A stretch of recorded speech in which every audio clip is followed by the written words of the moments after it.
Hello dear friends, ജെസീസ് magic വേൾഡിൻ്റെ പുതിയ വീഡിയോയിലേക്ക് വീണ്ടും സ്വാഗതം. ഇന്ന് നമ്മളെ ചെറിയ സ്റ്റാളില്ലേ, കല്ലുമ്മക്കായ എല്ലാം വെക്കുന്ന സ്റ്റാള്, അതിൻ്റെ വീഡിയോ ആണ്. കുറച്ച് അവിടെ ഒരു വീഡിയോഗ്രാഫർക്കാണ് താങ്ക്സ് പറയേണ്ടത്. അവരെടുത്ത വീഡിയോ ആണ് ഞാൻ ഇപ്പോൾ ഇന്ന് അപ്ലോഡ് ചെയ്യുന്നത്. ഷോർട്സിൽ അപ്ലോഡ് ചെയ്തിട്ടുണ്ട്.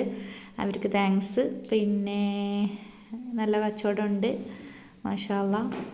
കല്ലുമ്മക്കായാണ് അധികം പോകുന്നില്ല. കല്ലുമ്മക്കായ് അപ്പാണ് നന്നായിട്ട് പോകുന്നുള്ളത്. ഇനി 2-3 ദിവസമേ ഉള്ളൂ, 2 ദിവസമേ ഉള്ളൂ. 12-ാം തീയതിയാണ് ലാസ്റ്റ്. അപ്പോൾ കഴിയുന്നതും കാസർഗോഡ് ജില്ലയിലുള്ളവരെല്ലാം ഈ എക്സ്പോയിൽ പങ്കെടുക്കാൻ നോക്കുക. Okay, thank you for watching. എൻ്റെ വീഡിയോ എല്ലാവരിലേക്ക് എത്തിക്കുക, ഷെയർ ചെയ്യുക, ലൈക്ക് ചെയ്യുക, കമൻറ്റ് ചെയ്യുക. കല്ലുമ്മക്കായ് അപ്പലും വേണ്ടവർ കോണ്ടാക്റ്റും ചെയ്യാം. Okay, thanks. വീഡിയോ കണ്ട് നോക്കിക്കോളൂ. എൻ്റെ വീഡിയോ ആദ്യമായി കാണുന്നുണ്ടവരുണ്ടെങ്കിൽ സബ്സ്ക്രൈബ് ചെയ്യുക, ലൈക്ക് ചെയ്യുക, കമൻറ്റ് ചെയ്യുക.